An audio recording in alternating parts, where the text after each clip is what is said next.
합니다. 마태복음을 봅니다. 1장 18절부터 2장 18절까지 보겠습니다. 마태복음 1장 18절부터 2장 18절까지.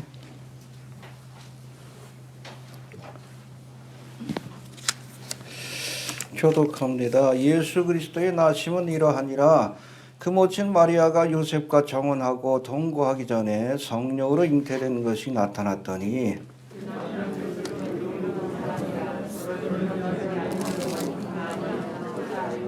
이 일을 생각할 때에 주의 사자가 현몽하여 가로되 다윗의 자손 요셉아 내 아내 마리아 데려오기를 무서워 말라.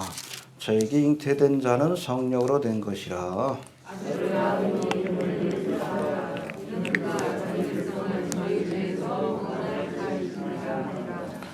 이 모든 일에 된 것은 주께서 선지자로 하신 말씀을 이루려 하심이니 가라사대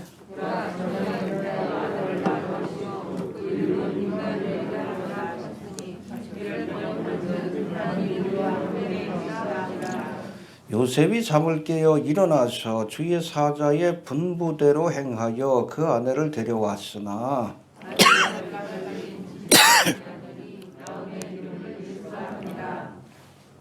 헤롯 왕 때에 예수께서 유대 베들레헴에서 나심에 동방으로부터 박사들이 예루살렘에 이르러 말하되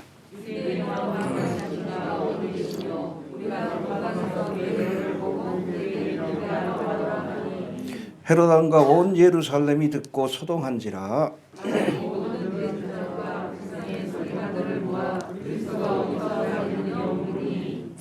가로되 유대 베들레헴이오니 이는 선지자로 이렇게 기록된 바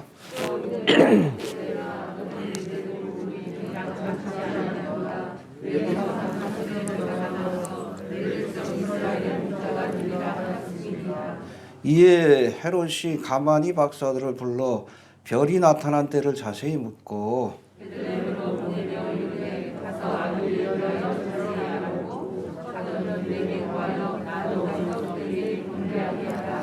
박사들이 왕의 말을 듣고 갈새 동방에서 보던 그 별이 문득 앞서 인도하여 가다가 아기 있는 곳 위에 머물러 섰는지라. 집에 들어가 아기와 그 모친 마리아에 함께 있는 것을 보고 엎드려 아기께 경배하고 보배합을 열어 황금과 유향과 모략을 예물로 드리니라.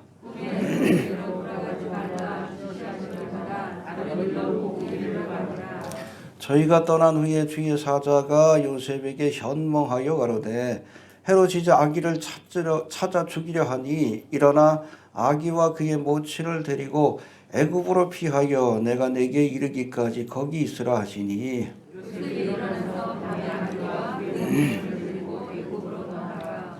헤롯이 죽기까지 거기 있었으니 이는 주께서 선지자로 말씀하신 바 애굽에서 내 아들을 불렀다 함을 이루려 하심이니라.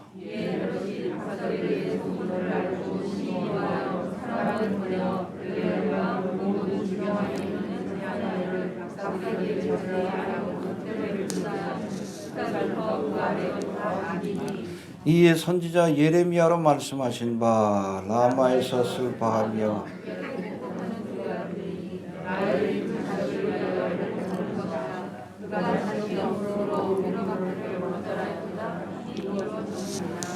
아멘. 이 초림의 사건은 재림의 사건을 예표합니다. 2000년 전에 있었던 이 초림의 사건을 통해 앞으로 다시 오실 예수님을 우리가 어떤 믿음으로 영접해야 될지를 돌아볼 수 있는 시간이 되어야 합니다. 알겠습니까? 해 아래 새 것이 없다 하신 전도서의 말씀처럼 성경은 인류의 역사가 끊임없이 같은 일들을 반복한다라고 이렇게 증거하고 있습니다. 해봅시다. 새 것이 없다. 죄와 실패의 역사도 반복이 돼. 교훈받지 못하기 때문에 그렇습니다. 그런가 하면 믿음의 역사도 반복이 됩니다. 할렐루야. 그래서 여러분 이 성경에서 보면 가장 많은 부분을 차지하는 것이 역사서예요. 알겠습니까? 신약에도 마태, 마가, 누가, 요한, 그 사도행전까지 그래서 반 이상이 역사서입니다. 왜 역사서를 기록했는가? 역사를 통해서 교훈을 받으라는 뜻을 우리에게 주신 거예요. 해봅시다. 교훈을 받아야 한다. 실패의 역사면 왜 실패했는가? 반면교사로 삼고 또 어떤 사람이 믿음의 삶에서 승리하면 나도 그래야 되겠다. 역사를 통해서 인물을 통해서 교훈을 받아야 합니다. 여러분 성경에 기록된 역사 가운데 아니 인류의 모든 역사 가운데 가장 중요한 사건이 무슨 사건이요? 예수님의 탄생이에요. 그래서 인류의 역사를 우리가 이야기할 때 AD와 BC로 나누잖아요. BC가 뭐요? Before Christ. 그리스도 이전의 역사. AD는 뭐예요? 라틴어인데 아노 도미니. 죽어오신 이후의 애프터 역사. 아무튼 그래서 히스토리는 히드 스토리라고 얘기를 합니다. 역사는 그분의 이야기다. 할렐루야. 구약의 역사는 뭐 딴 거 아니에요. 그분이 오신다. 신약의 역사는 뭡니까? 오신 그분이 우리에게 행하신 일들. 할렐루야. 그 부활 승천하시면 또 무슨 약속을 주셔서 다시 오리라. 그래서 그분을 기다리는 것이 역사예요. 이해가 됩니까? 초림의 사건은 끝나는 사건이 아니라 이 재림의 사건을 예표하는 사건입니다. 알겠습니까? 예. 아무튼 지금까지 벌어진 역사적 사건 중에 가장 중요한 사건이 무슨 사건? 초림의 사건이에요. 초림의 사건. 성탄절 처음 오셨다. First come이라고 얘기를 합니다. 그리고 앞으로 우리가 맞이하게 될 가장 중요한 역사적 사건은 Second coming. 알겠습니까? 지금까지 우리가 경험했던 모든 역사 가운데 가장 중요한 사건은 초림의 사건이고, 그리고 우리가 앞으로 경험하게 될 얼마 안 남은 것 같아요. 그렇잖아요. 세상 돌아가는 거 보니까 어둠의 세력들이 득세하고 있고 그렇잖아요. 믿지 않는 사람들도 말세라 그러는데 말세지. 이 동성애자들이 이렇게 창궐했던 시절이 어디 있어? 죄가 관영한 말세지 말이죠. 온역이 퍼지고 통제사회로 지금 가고 있고 그렇잖아요. 성경의 예언대로. 얼마 남지 않은 것 같은데 아무튼 우리가 앞으로 맞이하게 될 그런 역사적 사건 가운데 가장 중요한 사건이 바로 재림의 사건이다. 알겠습니까? 예. 또 여러분 2000년 전에 일어났던 초림의 사건은 이 재림의 사건을 예표하는, 앞으로 이 재림의 사건이 어떤 식으로 일어나게 될 거고, 이 재림의 사건을 맞이할 때에 어떤 사람은 믿음으로 영접하고 그렇죠? 오시는 주님. 또 어떤 사람은 주의 오심을 거부하고 또 주님이 오시지 못하도록 헤롯한 것 같이 대적하는 일을 하다가 하나님 앞에 심판받는 그 모습 자체가 앞으로 재림의 사건 때 일어날 사건을 예표하고 있다. 알겠습니까? 예. 본문의 말씀을 통해서 이 초림의 사건을 맞이하는 다양한 사람들의 모습을 통해서 우리가 과연 어떤 그런 믿음의 모습으로 앞으로 다가오게 될 가장 큰 역사적 사건인 재림의 사건을 맞이할지 우리 믿음을 좀 돌아보는 시간을 좀 갖게 되길 바랍니다. 예, 먼저 이 마리아와 요셉의 성탄, 마리아와 요셉이 어떤 모습으로 초림의 사건을 영접했는지 우리 1장의 말씀을 통해서 한번 살펴봅니다. 1장 18절 19절 한번 봅시다. 시작.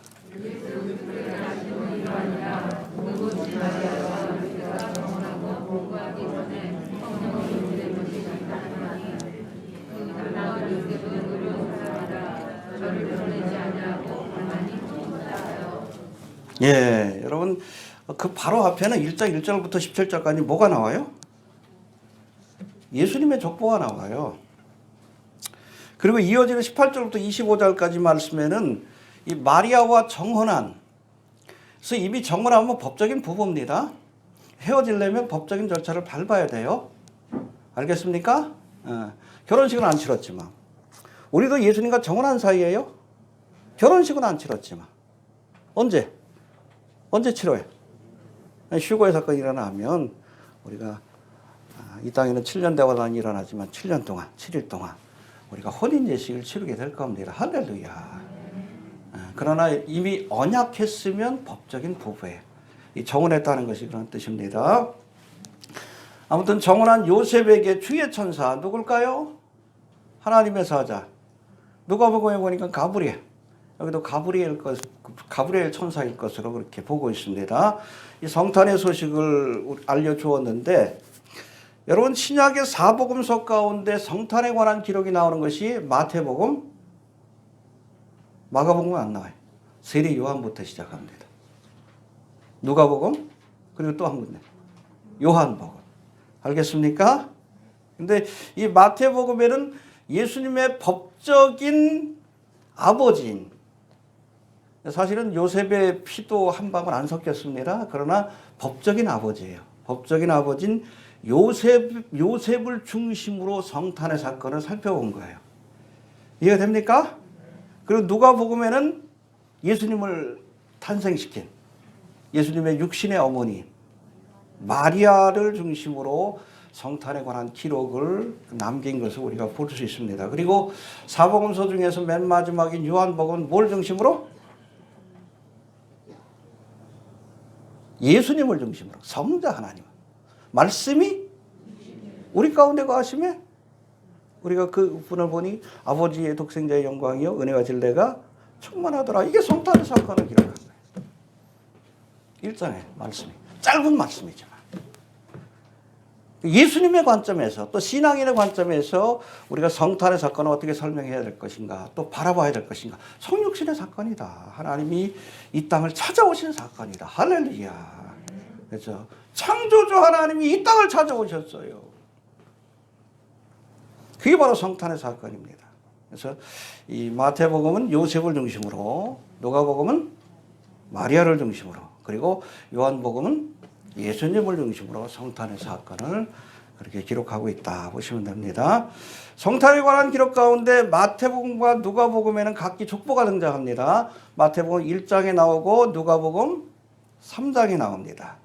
근데 여러분 이 가운데 우리가 마태복음 같은 경우에는 요셉을 중심으로 성탄의 의미를 살펴본 거예요. 그래서 1장에 나오는 족보는 누구의 족보예요?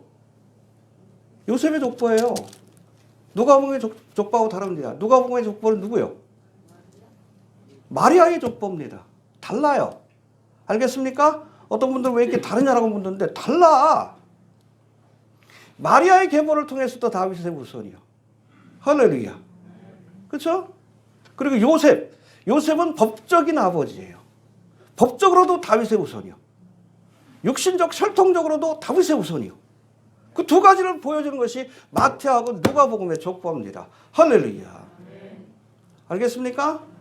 예수님은 법적으로도 다윗의 후손. 왜 중요해? 이게 메시아라는 건데. 다윗의 후손 가운데 이 땅을 다스릴 메시아가 오실 것이다라고 구약에서 예언하고 있잖아요.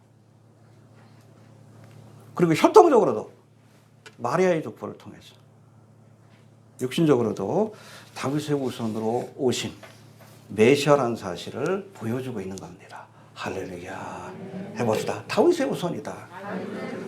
성경 있는 사람들이 마태복음 읽으면서 시험이 들어 누가 누굴라고 이게 왜 여기 있는지. 중요해요. 신구약을 이렇게 연결시키는. 구약의 예언이 아브라함에게 주셨던 예언, 다윗에게 주셨던 예언. 메시아에 관한 예언이죠. 우리가 지금 아브라함과 이삭에 대해서 살펴보고 있는데. 그것이 예수님을 통해서 실현됐다는 것을 보여줘요. 너무나 중요한 족보예요. 모르니까 그 의미를 모르니까 그렇지. 특별히 유대인들에게 있어서는. 이 유대인들을 위해서 쓴 복음서가 바로 마태복음이기 때문에. 족보에 관한 이야기들이 많이 나오는 겁니다. 알겠습니까? 해봅시다. 예수님은 다윗의 후손이다. 자, 이렇게 19절에서는 요셉이 자신과 정혼한 마리아가 자신과 동거하기도 전에 이미 아이를 잉태한 것을 안 겁니다. 고민이 되는 거지. 그래서 가만히 둘 사이의 관계를 끊으려고 했다. 19절 한번 봅시다. 19절 시작.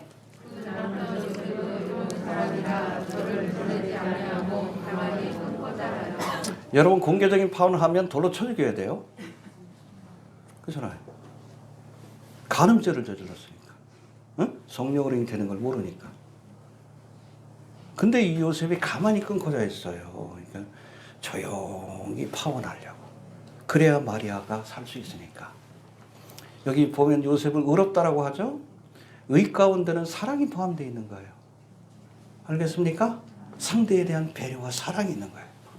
그래서 가만히 끊고자 하니까 하나님께서 천사를 보내서 주에서 누구예요? 가브리엘을 보내서 이 마리아가 그러니까 잉태한 아이가 성령으로 잉태되었다는 것을 알려주신 겁니다. 할렐루야.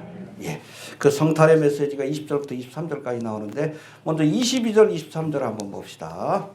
성탄에 관한 메시지입니다. 가브리엘 천사가 준 22, 23 시작.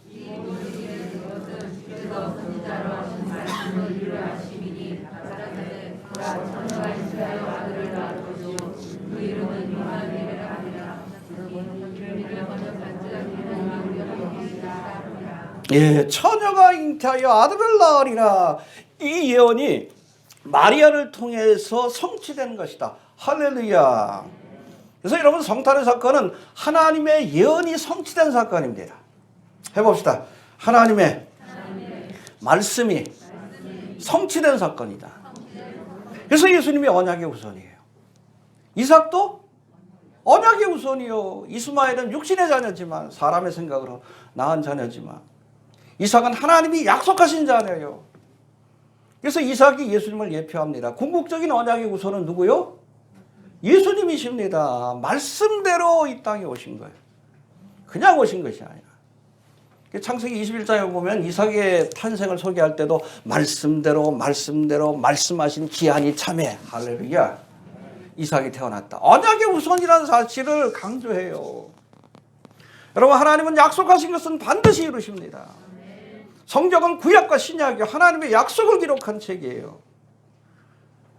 이 약속을 우리가 믿을 수 있습니다. 믿어야 합니다. 왜? 역사를 통해서 증명이 되고 있어요. 예수님의 탄생도 하나님은 약속하신 것은 반드시 이루신다는 것을 우리에게 보여주신 사건입니다. 할렐루야. 여러분 예수님의 탄생은 우연한 사건이 아니라 이미 오래전에 선지자들을 통해서 또 구약의 여러 말씀들을 통해서 예언하신 그 예언의 말씀들이 성취된 사건이다. 할렐루야. 근데 사실은 예수님의 탄생뿐 아니라 예수님의 생애 전체가 다 하나님의 예언이 성취된 사건으로 묘사됩니다. 그래서 여러분 마태복음에 보면 계속 나와요. 뭐 예언하신 말씀을 이루려고 이루신 말씀을 따라 그렇죠? 구약의 예언이 성취된 그러한 사건이다. 예수님의 공생애를 표현할 때 계속 그 말씀들이 반복이 돼. 우연한 사건이 아니에요. 성경의 예언대로 주님께서 오셔서 십자가에 죽으시고 또 부활 승천하신 겁니다. 할렐루야. 구체적으로 보면 1장 1절부터 17절까지는 예수님의 족보가 등장하는데 이 족보는 예수님이 이스라엘 백성들이 기다리던 다윗의 후손이라는 사실을 보여주는 거예요. 제일 중요한 것이 다윗의 후손이라는 것을 보여줍니다. 왜? 다윗의 후손이 메시아니까. 이해가 되시죠? 또 3장 3절에는 이사야 예언대로 세례 요한이 그렇죠? 주의 길을 예비하러 올 것이다. 그렇죠? 엘리야와 같은 선지자가 바로 세례 요한이죠. 성경 말씀대로 이루어진 겁니다. 또 8장 17절에는 메시아가 인생의 질고를 책임질 것이다. 53장의 말씀이죠. 이 말씀대로 각색 병든 자들을 치료해 주시는, 질고를 앓는 자들을 치료해 주시는 사건이 나옵니다. 할렐루야. 또 11장 5절에는 예수님이 메시아가 오셨을 때 나타날 여러 가지 예언된 표적들을 행하였다. 그게 뭐예요? 소경이 눈을 뜨고 안전뱅이가 일어날 것이고 문둥이가 깨끗함을 입고 죽은 자가 살아날 것이다. 할렐루야. 세례 요한에게 알려주어라. 예수님 메시아라는 증거예요. 성경대로 행한 겁니다. 알겠습니까? 또 21장 5절 6절에서는 창세기 49장 11절의 예언처럼 다윗의 후손인 예수님이 어린 나귀를 타고 오실 것을 보여주고 있어요. 할렐루야. 유다에게 야곱이 축복기도 할 때 그 말씀. 너를 통해 이스라엘의 홀이 왕이 태어날 것인데 나귀를 타고 겸손히 오실 것이다 라는 말씀이 나옵니다. 할렐루야. 또 26장 24절에는 스가랴 11장 12절의 그 말씀대로 예수님이 은 30에 팔리게 될 것이다. 그것도 예언돼 있어요. 누구한테? 가룟 유다에게 은 30에 팔리셨잖아요. 그것도 예언돼 있습니다. 여러분 그 예언의 말씀대로 정확하게 성취가 되었다라고 그렇게 소개합니다. 그리고 26장 54절에서는 성경의 예언대로 예수님께서 십자가에서 고난을 겪으셨다라고 말씀하고 28장 6절에는 성경의 예언대로 죽은 지 사흘 만에 부활하셨다라고 그렇게 말씀하고 있습니다. 할렐루야. 여러분 오늘 본문에 기록된 예수님의 성탄 사건뿐 아니라 예수님의 생애 전체가 하나님의 예언을 성취하는 과정이었다. 그래서 언약의 우선이에요.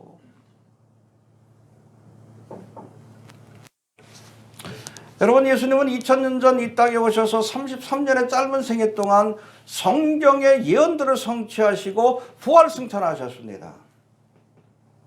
이처럼 예수님의 초림 사건, 성탄의 사건은 하나님은 예언하신 말씀 반드시 이루신다는 것을 보여주는 그러한 사건이라는 것을 우리가 기억해야 합니다. 해봅시다. 하나님은 약속하신 것은 반드시 이루신다. 사람의 말은 믿을 수가 없어요. 그러나 하나님은 거짓말을 못하죠. 진리이시기 때문에 1.1핵도 다 떨어지지 않고 다 이룰 것이다. 성경. 그러니까 하나님의 약속을 우리가 믿어야 돼. 여러분 교회 다니면서 믿습니다. 믿는 거 좋지. 보면은 그냥 뭐 목사를 믿고 사람을 믿고 그래. 세상 철학을 믿고. 아니요. 하나님 책임 안 져. 뭘 믿어야 돼? 덮어놓고 믿습니다. 그러면 안 돼. 펼쳐놓고. 알겠습니까? 하나님 책임지는 것은 말씀밖에 없어요. 여러분 예수를 믿는 건 말씀을 믿는 거예요. 요한복음에 나오잖아요. 예수님 말씀이라고 했으니까. 교회를 다니고 구원 못 받는 것은 예수를 안 믿어서요. 말씀을 안 믿어서 그래요. 잘못된 믿음. 성경에 근거하지 않은 믿음은 하나님이 책임 안 집니다. 예수를 믿으시길 바랍니다. 예, 말씀을 믿으시길 바랍니다. 자, 우리가 또 한 가지 기억할 것은 성경에는 예수님의 초림 사건뿐 아니라 재림 사건에 관한 예언도 등장합니다. 근데 초림에 관한 예언이 많을까요? 재림에 관한 예언이 많을까요? 압도적으로 재림에 관한 예언이 더 많아요. 초림에 관한 예언 뭐 4분의 1 혹은 3분의 1밖에 안 돼. 전체 예언 가운데. 구약에서도 그래요. 대부분은 다 재림에 관한 예언입니다. 여러분 그러나 초림에 관한 예언이 정확하게 역사적으로 문자적으로 성취가 됐습니다. 할렐루야. 다 나와요. 표 이렇게 도표 이 복음서 그리고 구약의 말씀하고 이렇게 연결시켜 가지고 뭐가 성취되고 뭐 수백 가지가 있는데 정확하게 역사적으로 문자적으로 해봅시다. 역사적으로 문자적으로 성취됐다. 그렇다면 여러분 재림에 관한 예언의 말씀도 역사적으로 믿어야 됩니다. 어떤 분들은 초림은 믿는데 재림의 사건을 믿지 않아. 이미 일어난 거니까 믿을 만하다? 그게 무슨 믿음이야? 안 일어났어도 하나님 말씀하면 될 줄로 믿어야 그게 믿음이지. 일어나고 있잖아요. 성경 예언대로. 마지막 때가 되면 롯의 때와 같을 것이고 얼마나 동성애가 차별금지법 여러분 통과되면 이제는 동성애자들이 동성애죄라고 하면 그 기독교인들 막 고발해가지고 감옥에 가고 벌금 내게 될 거예요. 이게 롯의 때가 아니요? 얼마나 악하고 음란한 세대예요. 노아의 시대 네피림으로 상징되는 하이브리드 인간. 이건 테슬라가 지금 여기다가 칩 박는다 그러잖아. 인간인지 사람인지 구분이 안 가는.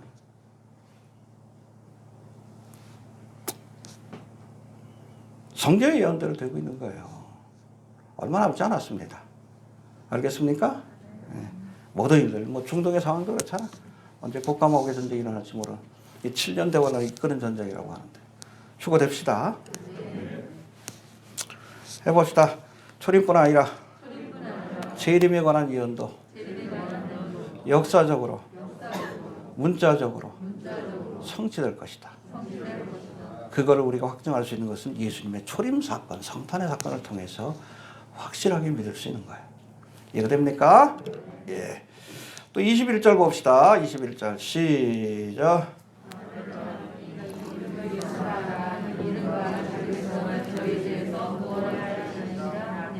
예, 뭐라고 하라고요? 예, 이 예수가 히브리어는 예수와 혹은 우리 한글로는 여호수아 이게 예수아입니다. 근데 그 이름의 뜻이 뭡니까? 하나님은 구원이시다. 그게 여호수아 혹은 예수아의 뜻이에요. 해봅시다. 하나님은 구원이시다. God is salvation. 예수는 구원자이십니다. 2000년 전에 이 땅을 구원하시기 위해서 오셨어요. 할렐루야. 해봅시다. 구원하시기 위해 오셨다. 알겠습니까? 여러분, 초림의 주님은 죄로 인해서 죽을 수밖에 없는 인생들을 죄와 저주와 사망에서 구원하시기 위해 오셨습니다. 할렐루야. 구원하시기 위해 대속의 십자가를 지신 거예요. 그러나 여러분 기억하십시오. 재림의 주님은 죄인들을 구원하시기 위해서가 아니라 이미 2000년 동안 구원받을 수 있는 기회를 주셨잖아. 그래서 끝까지 회개하기를 거부해. 구원받기를 거부해. 그런 자들을 심판하기 위해 오신다는 것을 기억해야 합니다. 해봅시다. 초림의 주님은 구원하시기 위해, 재림의 주님은 심판하시기 위해 오신다. 그때까지만 은혜 시대요. 보라, 지금은 은혜 받을 만할 때요. 보라, 지금은 구원의 날이로다. 놓치지 마십시오. 예수 믿으세요. 천하 인간의 구원 얻을 만한 다른 이름을 주신 적이 없습니다. 예수님이 우리 죄를 대신해 십자가에 못 박혀 죽으셨어요. 내가 죽어야 되는데 그걸 대속이라고 합니다. 이 대속의 은혜를 믿을 때 누구든지 죄사함을 받고 하나님의 자녀가 되는, 할렐루야, 권세를 주시고 구원해 주신다라고 말씀하고 계십니다. 예수 믿고 구원 받읍시다. 근데 21절에 21절 다시 한번 봅시다. 시작.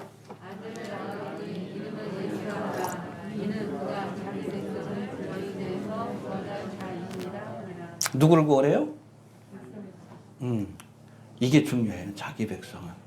예수님이 세상을 구원하기 위해서 오셨지만 회개함으로 내가 주님의 백성이 되기로 결단하지 않으면 구원받지 못해. 이해가 되십니까? 하나님이 세상을 이처럼 사랑하사 독생자를 주셨지만 온 인류가 구원받기를 원해. 그럼에도 불구하고 예수님의 통치를 거부하고 예수님을 구세주로, 만왕의 왕으로 그렇게 영접하기를 거부하는 자들은 예수님의 백성이 아니지. 심판받는 거예요. 해봅시다. 자기 백성을 구원할 자라. 재림의 때에도 자기 백성을 구원하기 위해서 오십니다. 알겠습니까? 끝까지 회개를 거부하고 주님의 백성이 되기를 거부하는 자들은 어디에? 그냥 지옥불로 던지는 거지. 알겠습니까? 해봅시다. 자기 백성을 구원하시기 위해 오신다. 이 땅에도 환란이 있기 전에 자기 백성들, 그리스도의 신부들을 하늘에 예비한 처소로 데려가시는 거예요. 이게 구원입니다. 구원 받읍시다. 휴거됩시다. 이 땅에 7년 대환란, 인과 나팔과 대접의 재앙. 뭐 지금 코로나 때문에 난리인데 아니요. 여러분 7년 대환란 때 그때도 여러분 팬데믹이 퍼져요. 팬데믹이 정확하게. 첫 번째, 두 번째, 세 번째, 네 번째 인이 떨어지면 그 팬데믹으로 지구의 인류의 4분의 1이 죽어요. 20억이 죽어나갑니다. 별로 죽은 사람 없어요? 독감으로 죽은 평상시에 죽은 그거하고 별 차이가 없습니다. 코로나는 여러분 이게 사기요. 그러나 7년 대환란 때, 초창기 때 첫 번째, 두 번째, 세 번째, 네 번째 인이 띄워졌을 때 여러분 팬데믹으로 20억이 죽어. 그 정도는 돼야지 환란이지. 지금 우리가 경험하는 것은 예고편이에요. 늘 얘기합니다. 예고편만 보고 갑시다. 궁금하시면 남아 계시고. 알겠습니까? 예수 믿으시길 바랍니다. 여러분 7년 동안 하나님의 진노가 쏟아지는 기간이에요. 심판하는 기간이에요. 여러분 하나님의 백성들은 마귀의 진노의 대상이 되기도 하고 세상의 진노의 대상이 되기도 합니다. 그게 핍박을 받는 거예요. 그러나 결코 하나님의 진노의 대상이 아니요 사랑의 대상이지. 하나님의 진노가 쏟아지기 전에, 그렇잖아요. 소돔과 고모라의 불의 심판을 내리기 전에 그래도 현찮지만 롯을 구원하셨듯이 하나님의 백성들을 끌어내셔서 하늘의 예비한 처소로 그렇게 데려가실 겁니다. 랩처, 휴거의 사건이 얼마 남지 않았습니다. 해봅시다. 자기 백성을 구원할 자라.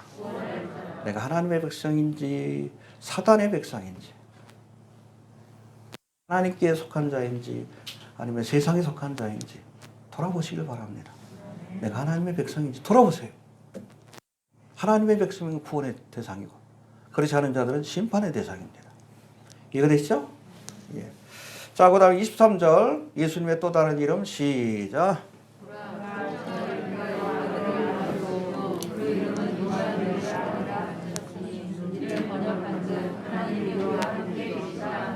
예, 예수라는 이름을 주셨어요. 구원자라는 이름. 또 두 번째 이름은 뭐예요? 무슨 뜻이에요? 하나님이 우리와 함께 하신다. 그게 임마누엘. 엘은 하나님이. 하나님이 우리와 함께 하신다. 그게 예수님의 또 다른 이름이기도 합니다. 할렐루야. 예수님이 왜 오셨습니까? 성자 하나님이 우리와 함께 하시기 위해 인간의 몸을 입고 찾아온 사건. 요한복음 1장에서 그걸 얘기하는 거예요. 말씀이 육신이 되어 우리 가운데 거하시매. 태초에 말씀이 계시니라 이 말씀은 하나님과 함께 하셨으니 이 말씀은 곧 하나님이시니라. 성자 하나님이시죠. 그분이 육신을 입고 이 땅에 찾아오신 사건. 말씀이 육신이 되어 우리 가운데 거하심에 이게 헬러로 에스케노센이라고 되어 있는데 텐트를 치다 장막을 치다라는 뜻이에요. 뭐가 생각나?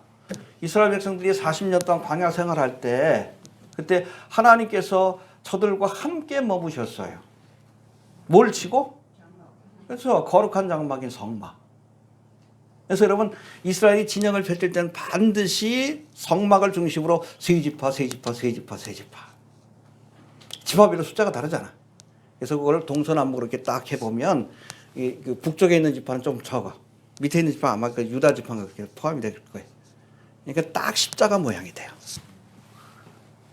아무튼 하나님이 저들과 함께 하신 거예요. 여러분 재림의 주님도 우리와 함께 하시기 위해서 오십니다. 할렐루야. 몇 년 동안?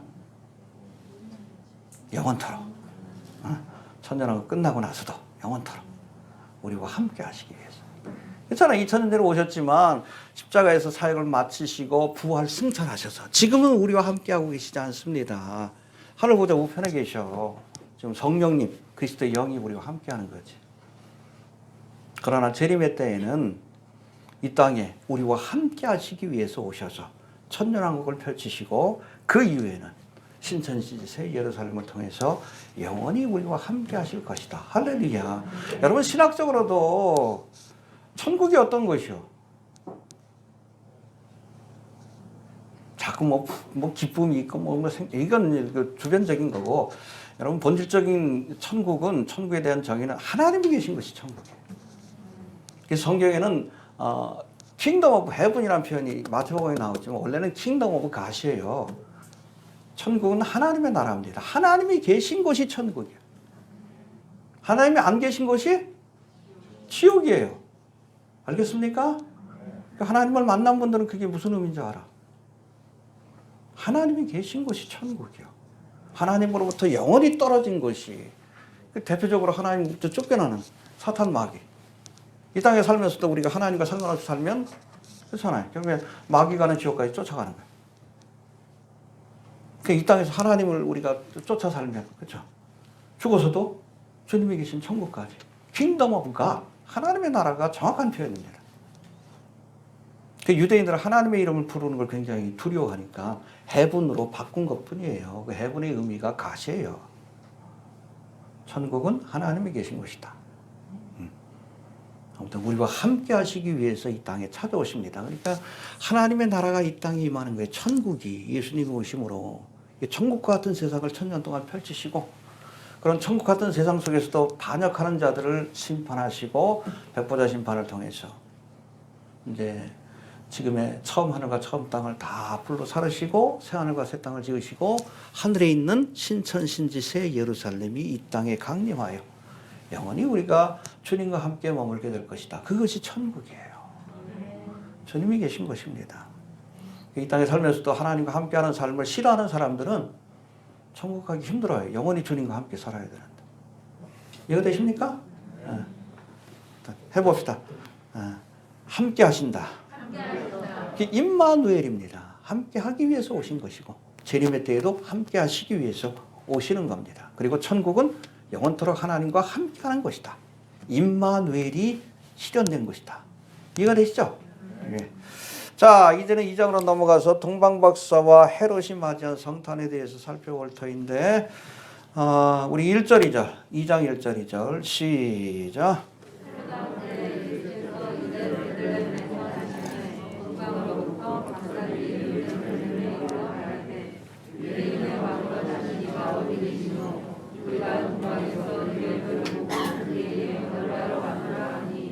예, 동방의 박사들이 예루살렘을 찾아와 가지고 유대의 왕으로 오신 이가 어딨냐 이렇게 묻는 장면이 나오는데 동방 박사들이 어떻게 알았을까요? 여기서 동방은 어디예요? 이스라엘의 동쪽인데 메소포타미아 지역이 바벨론 페르시아 제국이 일어난 거 거기가 동방입니다. 알겠습니까? 이스라엘의 동쪽. 이스라엘의 남방 국가는 어디요? 이집트예요. 그리고 북방 왕은 곡감하고 이렇게 되는 겁니다. 이해되시죠? 동방은 항상 성경에서 바벨론을 상징하고 있다. 그렇게 보시면 되는데 그럼 바벨론에서 온 사람들입니다. 꽤 먼 길을 왔죠? 근데 그들의 직업이 뭐요? 박사. 히브리어로는 마고이라고 되어 있는데 해봅시다. 마고이. 박사라는 것은 그 당시에 당대 학문에 모든 학문에 능통한 자입니다. 점성술을 포함해서. 그래서 이 마고이들은 특별히 바벨론 제국 같은 경우에 마고이들이 있었는데 이 사람들은 왕의 중요한 일을 결정할 때 상담해주는 고문관이에요. 카운슬러입니다. 그래서 성경에 우리 유대 출신의 마고이가 등장해요. 누구요? 다니엘이 마고이에요. 다니엘이 동방 박사입니다. 알겠습니까? 네. 느부갓네살 왕의 꿈. 그러니까 마고이들이 하는 일 가운데 뭐 점을 치기도 하고 점성술, 꿈을 해석하기도 하고 그것만 하는 것이 아니라 모든 학문에 다 능통한 자예요. 그러니까 신구약 구약 성경에 대해서도 알고 있어요. 왜 느부갓네살이 이 사드락과 메삭과 아벳느고 이 다니엘을 이렇게 특별히 선택해가지고 길렀는가? 마고이로 키우기 위한 거예요. 박사로 키우기 위한. 그들 가운데 똑똑하면 행정을 맡기기도 하고, 총리대행을 시키기도 하고. 그러나 기본적으로 마고이를 키우기 위한 그런 과정이라고 보시면 됩니다. 다니엘이 우리가 알고 있는 대표적인 마고인데 여기 보면 다니엘 5장에 보면 이제 다니엘이 벨사살 왕에게 벨사살 왕이 뭐 성전 기명으로 술 마시다가 갑자기 소리 나타나가지고 글씨가 나타나잖아. 누구도 해석을 못해. 그러니까 누구를 불러요? 다니엘을 불러. 왜? 다니엘이 마고이기 때문에. 동방 박사이기 때문에. 풀어줘요. 풀어주니까 벨사살이 뭐라고 합니까? 이 다니엘에게 모든 마고이들, 술객들과 무슨 점쟁이들과 이런 박사들을 관장하는 어른이 되게 한다. 총 책임자가 되게 한다. 마고이의 우두머리예요. 동방 박사의 우두머리. 그 후예가 이 동방 박사입니다. 마고이들은 모든 학문에 다 능통해. 바벨론뿐 아니라. 이거 모두 알까요? 구약의 말씀을 아는 거예요. 특별히 바벨론 포로 때 이스라엘 백성들을 통해서 구약 성경이 전달됐고 마고이의 우두머리가 누구요? 다니엘이에요. 성경을 아니까 찾아올 수 있는 겁니다. 근데 다니엘 이전에 사실은 그 이전에도 민수기에 나오는데 최초의 동방 박사가 등장을 해요. 누굴까요? 요셉은 남방 박사지. 남방 국가인데. 최초의 동방 박사가 등장해. 발람. 여러분 민수기 25장 5절에 보면 모압왕 발락이 이제 발람을 데리고 와서 하나님의 선지자인 동시에 마고입니다. 이스라엘 백성을 저주해달라고 하는데 오히려 하나님이 성령으로 감동시켜서 이스라엘을 축복하고 이스라엘을 위한 예언의 말씀을 선포해요. 그게 뭐 24장 쭉 나옵니다. 근데 여기 보면 22장 5절에 보면 모압왕 발락이 발람의 본향인 부돌의 사람을 보내서 저를 데려왔다. 이 부돌이 메소포타미아예요. 바벨론 제국이 일어나는 거예요. 성경에 나타나는 소개되는 최초의 동방 박사는 누구다? 발람이다. 근데 발람이 이스라엘을 저주하라고 했는데 오히려 성령의 감동이 돼가지고 이스라엘을 축복하고 이스라엘을 위한 예언의 말씀을 전하는데 말씀이 바로 민수기 24장 17절이에요. 한번 읽어봅시다. 민수기 24장 17절.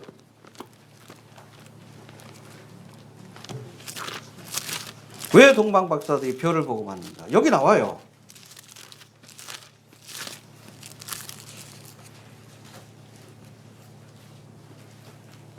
(237페이지)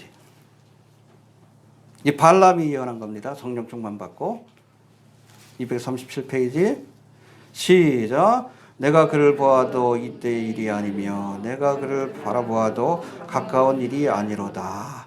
한 별이 야곱에게서 나오며 한 홀이 이스라엘에게서 모압을 이 편에서 저 편까지 쳐서 파고 또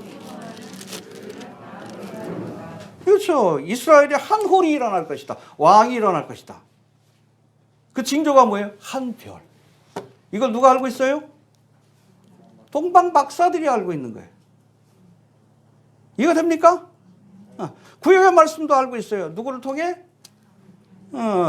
바벨론의 마고이였던 다니엘을 통해서. 필독서예요. 이해가 되십니까? 모든 학문 가운데 특별히 구약 성경을 연구하는 것은 적어도 다니엘 이후로는 필독서입니다. 마고이들에게. 그리고 그 이전에 이미 마고이의 선조라고 할 수 있는 마고 동방박사인 동시에 하나님의 선지자인 이 발람의 예언을 마고이들이 동방박사들이 알고 있었던 거예요. 그 예언의 말씀을 기억한 거예요. 이스라엘 땅의 한 별, 이 별이 바로 유대인의 왕 메시아가 탄생하는 징조다. 그걸 알고 먼 길을 찾아온 겁니다. 할렐루야. 해봅시다. 알았으면 찾아와야 합니다. 이거 됩니까? 하나님의 말씀을 연구하고 또 발람의 예언을 통해서 이스라엘 땅의 한 별, 메시아의 탄생을 알리는 한 별이 떠오를 것이다. 이 별이 뭘까요? 학자들마다 여러 가지 의견이 있어요. 이게 목성이다, 토성이다, 아니면 해성이다, 이런 얘기도 있지만, 존 메가더 목사 같은 경우에는 이게 광야 길 걸 때 이스라엘 백성들에게 하나님이 낮에는 밤에는 불기둥으로 봅니다. 별 모양으로 나타나. 그래야 자유롭게 다니지. 그렇죠? 불기둥으로 봅니다. 어찌됐든 그걸 보고선 바빌론 땅에서 찾아온 거예요. 할렐루야. 여러분 알았으면 행동해야 합니다.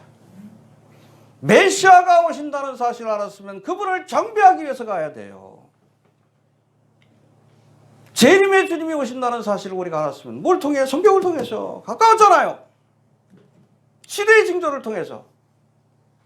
여러분 동방박사가 바라본 시대의 징조는 뭡니까? 별이에요. 메시아가 오신다는 시대의 징조예요. 말씀과 시대의 징조를 통해서 주님이 오신다는 사실을 깨닫고 먼 길을 찾아와서 주님을 경배한 거예요. 우리도 그래야 합니다. 성경의 예언이 우리에게 주어져 있고 그것이 지금 실현되고 있는 시대의 징조들을 우리에게 보여주고 계셔요. 그럼 어떻게 해야 돼? 우리가 재림의 주님을 영접하기 위해 나서야 합니다. 준비하시길 바랍니다. 예. 특별히 베들레헴을 찾아온 동방박사들은 초림의 주님을 예물을 드리면서, 이 예물은 믿음을 담은 예물이에요. 그렇게 주님을 경배했어요. 우리도 믿음의 예물을 가지고 주님을 경배해야 합니다. 뭘 바쳤습니까? 11절 봅시다. 11절 시작. 2장 11절 시작.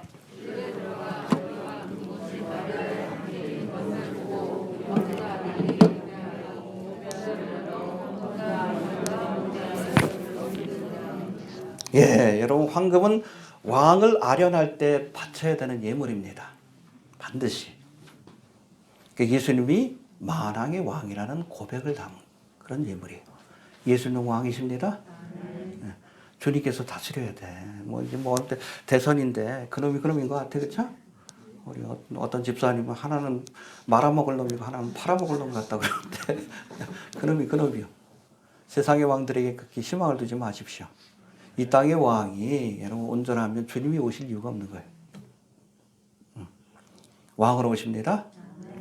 그리고 유향은 제사장에게 드리는 예물이에요. 유향, 제사장. 분향의 제사를 드리고 그럴 때 예수님이 우리의 제사장이 되십니다. 중보자가 되시고 제사장이 되신다는 것. 그래서 예수를 믿어야 하나님께 나아갈 수 있어요. 그런가 하면 모략은 누구에게 바치는, 지체를 염할 때 쓰는 거예요. 이집트에서 피라미드 만들 때, 피라미드가 아니라 뭐죠? 미라 만들 때 모략을 쓰는 겁니다. 그리고 평상시에는 이 가정 상비약이에요. 이 모략이 썩고 그럴 때, 상처 날 때 바르면 상처가 더 나지 않아요. 영약입니다. 어찌됐든 이 모략은 예수님의 십자가의 죽음으로 끝나는 것이 아니라 그 시체가 썩지 아니하리라. 할렐루야. 부활할 것에 대한 믿음이에요. 당신은 나의 왕입니다. 나의 중보자가 되십니다. 예수님이 십자가에 죽으실 뿐 아니라 부활하셨습니다. 나도 예수님처럼 부활할 겁니다. 그 믿음이 황금과 유향과 모략이에요. 동방박사가 이 예물을 드리면서 예수님을 경배했듯이 우리도 이런 믿음의 예물을 가지고 주님은 나의 왕이십니다. 제사장이십니다. 그리고 주님께서 부활의 첫 열매가 되신 것처럼 나도 부활할 줄로 그렇게 믿습니다. 이 믿음을 가지고 다시 오시는 주님을 영접해야 되는 거예요. 이해되시죠? 예. 그 다음에 예루살렘 거민들이 맞이한 성탄 1절부터 3절까지 봅시다. 2장 1절부터 3절 시작.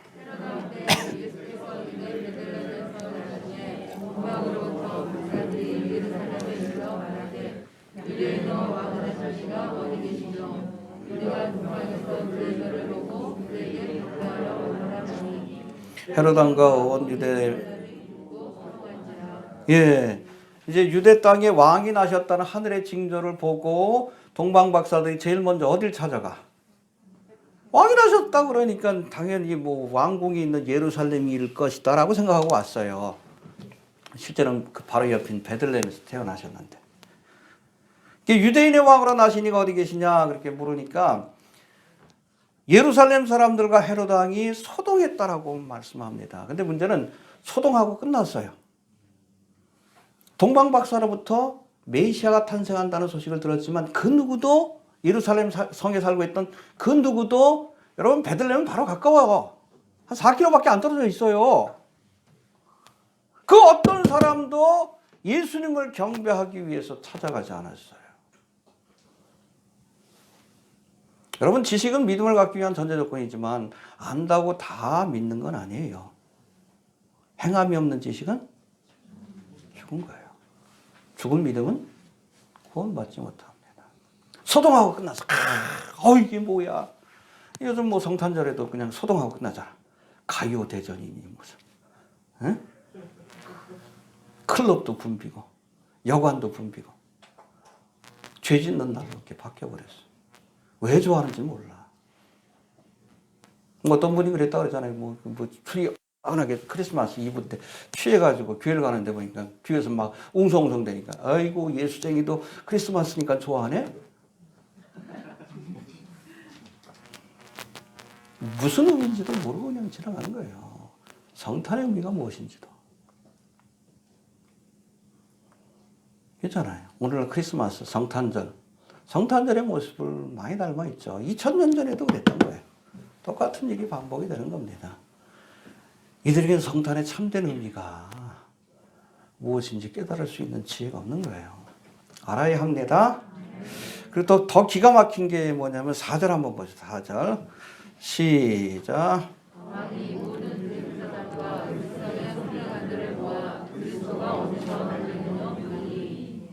네, 6절까지 봅시다. 5절 시작.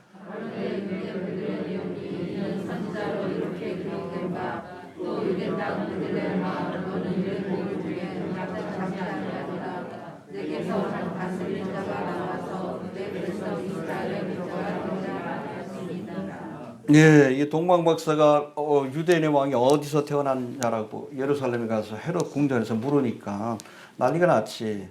헤롯이 궁금하니까 야 메시아가 어디서 태어나느냐? 미가서 5장 4절에 예언돼 있어. 5장 2절에 유대 땅 베들레헴아. 정확하게. 왜 베들레헴에 태어나셨어요? 다윗의 고향이에요. 다윗의 후손. 그렇죠? 이해가 되시죠? 그래서 여러분 예수님의 성탄의 사건 보면 원래는 마리아와 요셉이 나사렛에서 살았어요. 그런데 예수님을 베들레헴에서 저거 했어요. 낳았어요. 왜? 아우구스투스가 저걸 내린 거예요. 그 뭐라 그러나요? 호구조사 명령을 내리는데 어디 가서 그거를 등록해야 합니까? 본적지에 가서. 나사렛에서 여기까지 와서 만삭인데 할 수 없이 마국간에서 아기를 낳은 거예요. 왜? 성경의 예언을 실현하기 위해서. 할렐루야. 이해가 되시죠? 우연한 사건이 아니에요. 베들레헴에서 태어나셔야 합니다. 왜? 다윗의 후손이기 때문에. 그렇게 예언되어 있어요. 그러니까 여러분 이 대제사장하고 서기관들은 성경 신학자들이에요. 신학 박사들이고 목사들이요. 지금으로 따지면 성경을 잘 알지. 근데 기가 막힌 것은 기가 막히게 예수님이 태어날 곳이 베들레헴이라는 것을 알았어요. 근데 더 기가 막힌 것은 그들 가운데 누구도 이 예수님을 영접하러 가는 사람이 없어. 아주 사악하죠. 오히려 하나님의 말씀에 관한 지식을 헤롯을 돕는데 헤롯은 적그리스도를 상징하는데 오늘 신학자들도 그렇잖아. 성경 지식을 가지고 여러분 주님을 경배하는 데 쓰는 것이 아니라 주님을 대적하는 일에 쓰는 자유주의 신학이라고 해가지고 이 사악한 것들을 말해요. 목사 신학자들이 그냥 동성애를 저거 하지 않나. 종교 통합에 앞장서지 않나. 이게 여러분 루시퍼의 그 종들이요. 적그리스도의 하수인 노릇하죠. 이 헤롯의 하수인 노릇하죠. 하나님의 종인데. 예루살렘 그 백성들이야 몰라서 그랬다 그럴지 모르지만 이 사람들은 정확하게 어디 예수님이 오시는지 여러분 예루살렘에서 4km밖에 안 떨어졌어. 어떤 놈도 어떤 목사 신학자도 안 찾아갔어. 알고 행한 죄가 더 큰 거예요. 심판이 더 큽니다. 알겠습니까? 동방박사들은 알고 1000km 넘는 길을 걸어와서 베들레헴에서 예수님을 영접했어요. 경배했습니다. 근데 여러분 예루살렘에 있던 이 잡것들, 이 목사 신학자들 4km밖에 안 떨어졌어. 한 30분만 가면 되는 곳인데 알면서도 안 갔어요. 알고 행한 죄가 더 큰 거예요. 알겠습니까? 예. 그러면 헤롯이 맞이한 성탄. 이 헤롯은 두 가지 별명이 있어요. 아주 사악한 인물로도 알려져 있고 건축의 대가라고 알려져 있습니다. 우리가 이스라엘 땅에 성지순례 가면 대부분 다 헤롯 시대 때 지어진 뭐 마사다에도 있고 가이사라 빌립보도 있고 그 당시 뭐 예수님 당시에 성전도 리모델링 해가지고 얼마나 화려했는지 모릅니다. 그 모든 건물들 그리고 곳곳에 요르단 지역에도 헤롯 대왕 때 세워진 건물들이 굉장히 많아요. 건축에 미친 사람이라고 얘기를 합니다. 그런가 하면 잔인해. 가족들이고 자식들이고 지 죽기 전까지 자식을 죽였어요. 마누라도 그냥 누명 씌워가지고 죽이고 의심도 많고 아주 잔혹해. 여러분 일환이에요. 베들레헴 땅에서 태어난 아이들 2살 밑에 다 죽여버리잖아. 예수님을 죽이려고 했어요. 왜 죽이려고 했죠? 왕으로 오신다 그러니까. 정적으로 여긴 거예요. 여러분 세상의 왕을 상징하고 적그리스도를 상징합니다. 이 땅에 여러분 예수님의 재림의 소식을 가장 싫어하는 자들이 누구요? 세상의 왕들과 상고들이에요. 하나님의 나라가 가깝다는 것, 만왕의 왕이 오신다는 것은 지네들이 이제 쫓겨날 때가 되는 거예요. 그러니까 싫어하지. 끝까지 대적하다가. 알겠습니까? 네. 적그리스도를 상징합니다. 헤롯이.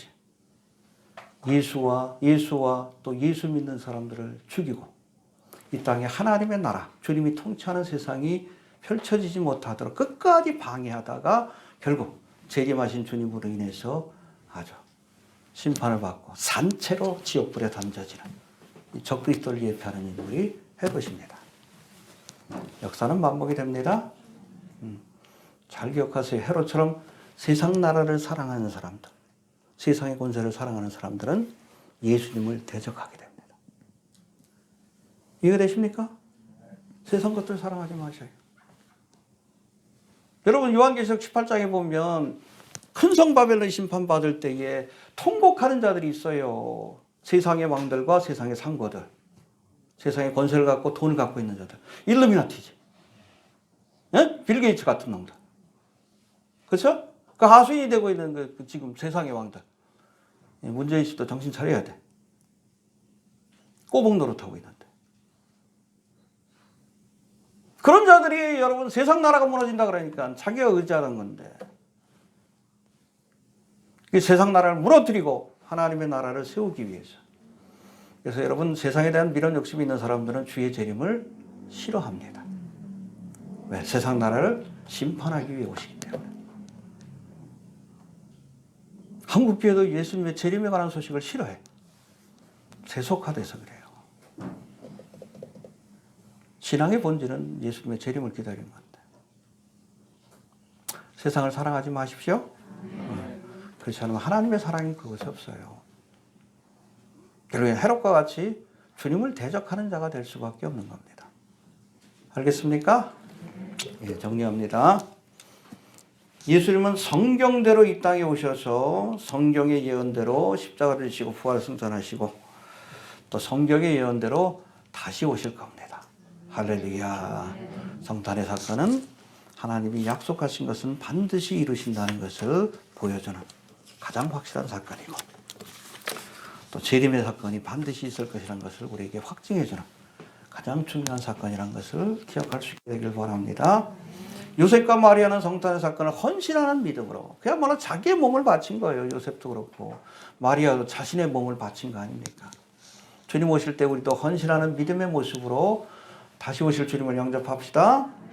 또 먼 곳 동방에서 성경의 예언이 실현되는 하늘의 징조 별을 보고 찾아온 동방 박사들은 이제 황금과 유향과 모략이라는 믿음을 가지고 예수님을 경배했습니다.